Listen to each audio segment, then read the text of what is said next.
शेरनी के मुंह में हाथ डाला है नौजवानों। बहन जी कौन है हमारी? शेरनी है कि नहीं? फर्जी सिंबल बनाकर बहुजन समाज पार्टी का मेरे खिलाफ पर्चा दाखिल कर दिया। मेरे दोनों पर्चे कैंसिल करा दिए।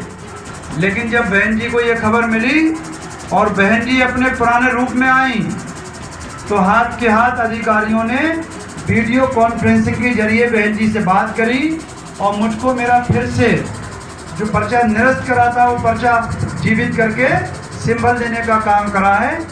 और अब ऐसे फर्जी सिग्नेचर करने वालों की खैर नहीं है, जेल जाएंगे, जेल से। आम आदमी के फर्जी सिग्नेचर करके तो कोई बच नहीं सकता, ये तो शेरनी के फर्जी सिग्नेचर कर दिए। बिथरी के शिखा गांव के अंदर आज अंबेडकर जयंती के नाम पर ये कार्यक्रम, बौद्ध कथा का ये कार्यक्रम आप लोगों ने रखा है। मुझको यहाँ से संदेशा मिला था। मेरी बड़ी इच्छा थी कि मैं ऐसे टाइम पर आता कि पूरे गांव के लोगों से मुलाकात करता, सबको जय भीम करता, नमस्कार करता। लेकिन साथियों, चुनाव का दौर चल रहा है। एक तो बेइज्जती थी, ऊपर से जो विरोधी हैं, विरोधी कौन विरोधी? जो बाबा साहब को नहीं मानते हैं, जो बहुजन समाज पार्टी या उनकी मुखिया और उनके कार्यकर्ताओं को नहीं मानते हैं, ऐसे विरोधी लोग 2 दिन से षड्यंत्र रच रहे थे। यहाँ तक कि फर्जी सिंबल बनाकर बहुजन समाज पार्टी का मेरे खिलाफ पर्चा दाखिल कर दिया। मेरे दोनों पर्चे कैंसिल करा दिए। लेकिन जब बहन जी को ये खबर मिली और बहन जी अपने पुराने रूप में आई तो हाथ के हाथ अधिकारियों ने वीडियो कॉन्फ्रेंसिंग के जरिए बहन जी से बात करी और मुझको मेरा फिर से जो पर्चा निरस्त करा था वो पर्चा जीवित करके सिंबल देने का काम करा है। ये काम जो मेरे साथ हुआ है ये सिर्फ और सिर्फ बहन जी का आशीर्वाद और बहन जी की मेहनत और बहन जी की ताकत ही थी। साथियों, पूरे भारत के अंदर निर्वाचन आयोग के अंदर ये एक नज़ीर बनेगी अपने आप में। जो पढ़े लिखे लोग हैं वो जानते हैं कि सुप्रीम कोर्ट की भी नज़ीर बनती है, हाई कोर्ट की भी नज़ीर बनती है, और निर्वाचन आयोग अपने आप में अलग ही नज़ीर बनेगी कि पर्चे खारिज होने के बाद दोबारा पर्चा जीवित होना उत्तर प्रदेश के अंदर ये पहला काम है साथियों, और ये बहन जी की देन है। साथियों, मुझको बहन जी ने आशीर्वाद दिया था, मुझको बहन जी ने सिंबल दिया था।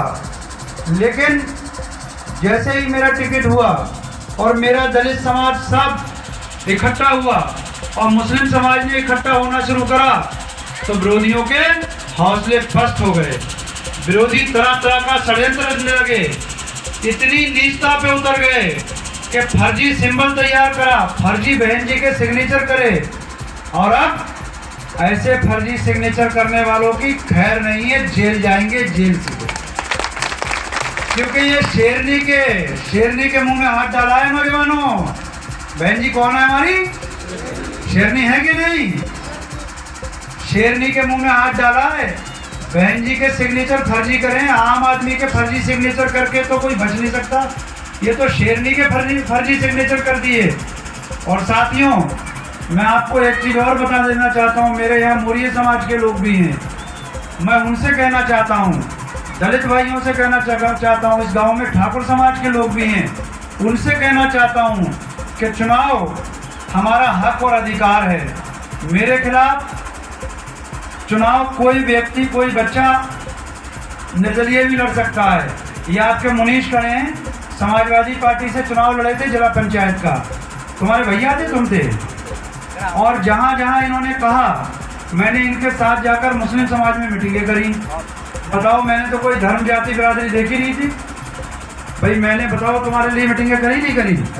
करी। मैं धर्म जाति नहीं देखता हूँ, मैं मानवता और इंसानियत देखता हूँ। साथियों, चुनाव लड़ना सबका अधिकार है, लेकिन इस हद तक गिरकर चुनाव लड़ना कि मेरे पर्चे खारिज कराने की साजिश, और ये साजिश भारतीय जनता पार्टी और समाजवादी के प्रत्याशी नीरज मौर्य जी ने, दोनों ने एक जगह होटल में बैठ के रची थी साथियों।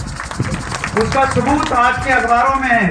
तमाम मोबाइलों पे वीडियो में नीरज मौर्य जी का ड्राइवर बोल रहा है कि भाई हमारी गाड़ी थी, हम नीरज मौर्य जी के चुनाव में गाड़ी चला रहे हैं और ये जो सतवीर का पर्चा फर्जी फाइल हमारी गाड़ी में थी और उनका वकील था, तो नीरज मौर्य जी के कार्यालय से हमको ऑर्डर हुआ था कि तहसील से फर्जी फाइल और वकील को लेके आओ।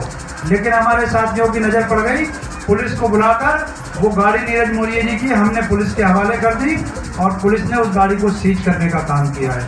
ये बात किसी से छुपी नहीं है, सबके मोबाइल में चल रही है। नीरज मौर्य जी का ड्राइवर अपने बयान बोल रहा है कि मैं नीरज मौर्य जी के चुनाव में गाड़ी चलाता हूँ और सतवीर जिसने फर्जी सिंबल बनाया है उसके वकील को और फर्जी फाइल को गाड़ी में लाने के लिए नीरज मौर्य जी के ऑफिस से मुझको कहा गया था। अब इस हद तक गिरकर राजनीति, प्रदेश का आदमी यहाँ आकर आपके घरों में डाका डाल रहा है, आपके भाई को बेवकूफ़ बना रहा है, जमहूरियत के साथ धोखाधड़ी कर रहा है, फर्जी सिंबल तैयार करा रहा है। बताओ ऐसे आदमी को जो फर्जी सिंबल तैयार करा कर बहन जी के सिग्नेचर कराकर इतना बड़ा खिलवाड़ करा दे जिसकी खुद की गाड़ी सीज हो गई हो, बताओ वो आपके अनुमानों के भरोसे पे कब खरा उतरेगा। साथियों, जो निर्वाचन आयोग को धोखा देने की कोशिश कर रहा है, जिले और प्रदेश के सिस्टम को धोखा देने की कोशिश कर रहा है, वो आपको भी ठग के ले जाएगा जैसे रुचि वीरा जी ठग के ले गए और लौट के नहीं आई। साथियों, तो मैं अपने मौर्य समाज से कहना चाहता हूँ कि मैंने जिला पंचायत जब अपने इस मौर्य भाई को लड़ा सकता हूँ, मैं विधानसभा जब अगर मौर्य जी को लड़ा सकता हूँ, तो बताओ तुम भी दिल बड़ा करो, तुम मुझे लोकसभा का चुनाव क्यों नहीं लड़ा सकते।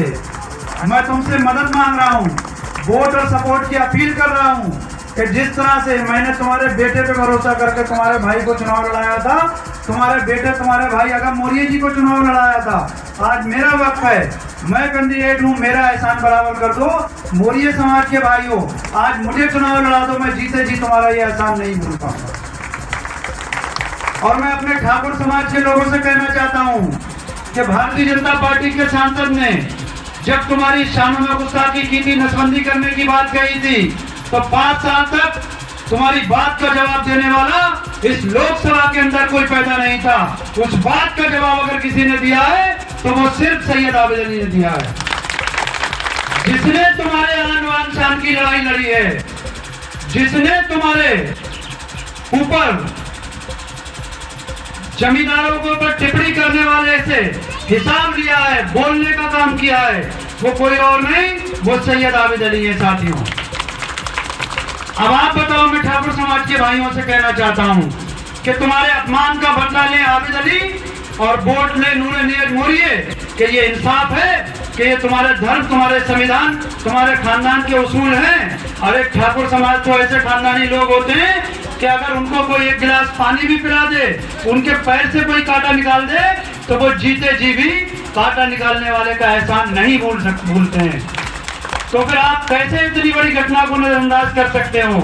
मैंने कोई जुर्म नहीं किया था, मैंने कोई अपराध नहीं किया था। मैं अगर बोला था तो तुम्हारे साथ जो बदतमीजी हुई थी, तुम्हारी जो नसबंदी करने की बात कही गई थी, मैंने उसके खिलाफ आवाज उठाई थी। साथियों, मैं तुमसे अपील कर रहा हूँ, गुजारिश कर रहा हूँ कि मेरे अलावा इस लोकसभा में ठाकुर समाज की बात कहने की हिम्मत किसी और के अंदर नहीं है। मैंने वो हिम्मत दिखाई है। आप मेरे साथ आ जाओ, मेरे साथ खड़े हो जाओ। अगर आप मेरे साथ खड़े हो गए तो मैं डबल ताकत के साथ तुम्हारे अपमान का हिसाब दोबारा लेने का काम करूंगा। लेकिन मैं एक चीज और कहना चाहता हूं कि ठाकुर समाज में ये कभी आज तक हुआ नहीं है कि किसी ने एहसान करा, तुम्हारी लड़ाई लड़ी और तुमने खड़े हो गए किसी और के साथ। अगर तुमने मेरा साथ छोड़कर नीरज मौर्य जी का साथ दिया तो मैं समझूंगा कि तुम अपनी लड़ाई लड़ने के लायक ही नहीं हो, क्योंकि तुमने तो अपनी लड़ाई उस सांसद से नहीं लड़ी। और अगर मैंने लड़ाई लड़ी, मुझको नोटिस आया, मुझको जवाब देना पड़ा, तो मेरे उस एहसान का बदला आप में देने की हिम्मत और काबिलियत नहीं है ठाकुर समाज के साथ। मैं ज्यादा कुछ ना कहते हुए आप लोगों से पुनः अपील करता हूं कि आने वाली 7 मई को हाथी के सामने वाला बटन दबाना है और बहन जी को देश का प्रधानमंत्री बनाना है और अपने इस भाई, अपने बीच के, अपने लोकल के नेता को यहाँ से सांसद बनाना है और औला नगर पालिका की तरह प्रत्येक लोकसभा के गांव में विकास कराना है, विकसित कराना है, उसको चमकाने का काम कराना है। मैं आपको पुनः इस जयंती की बधाई देते हुए और जिन लोगों ने आज का ये आयोजन किया है उनको सबको बधाई देते हुए अपनी बात समाप्त करता हूं। जय हिंद, जय भारत, जय भीम, नमो बुद्धाय।